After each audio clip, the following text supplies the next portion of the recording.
To begin, you need to take out your 2 helper cards. In this case, I'll simply be using the 2 red aces. You then set them up on the bottom of the deck, just like so. Then you have the spectator point to a card. Let's say it's the ace of spades. You flip it face down and you sandwich it in between the 2 helper cards. So you pull off one onto the bottom half of the deck, then you place the selection face down, out jogged, and pull off the second helper card. You then place the rest of the pack on top and you can now flip it over.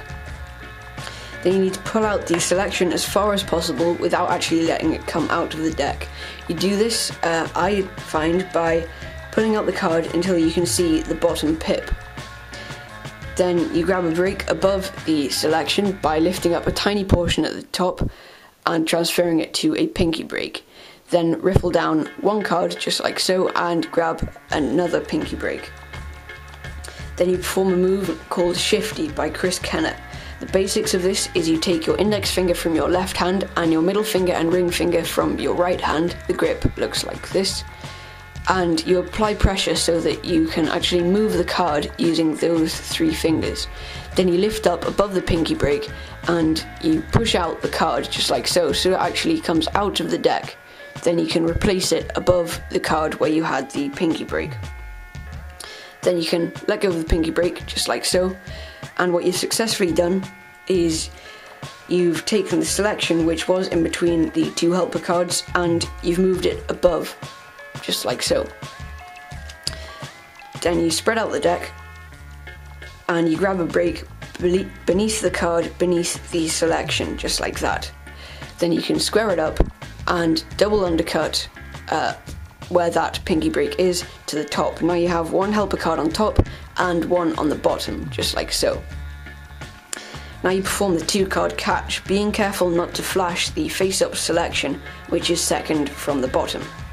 So you perform your 2 card catch, being careful not to flash, and you display these to be the 2 helper cards. Then you can say something along the lines of, if they're there and the selection is not in between them, then you've successfully made the selection disappear.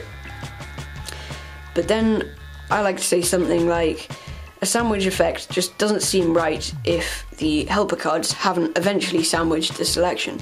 While you're doing this, you do a pinky pull down on the bottom card so you can grab a pinky break above it, and then you place 1 helper card above the selection and 1 on top, both of these in jogged.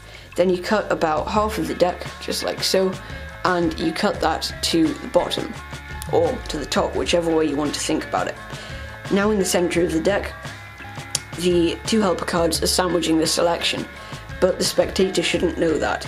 Then you apply a little bit of pressure, squeezing the cards inwards, which allows you to push through these 2 helper cards, putting your index finger curled on the bottom, and by pushing through, the selection should then get pushed through the deck, just like so. Hopefully you enjoy this effect. I know I definitely enjoyed creating it, and I hope you guys enjoyed the Bicycle Stories performance as well. So I guess we'll see you again next time.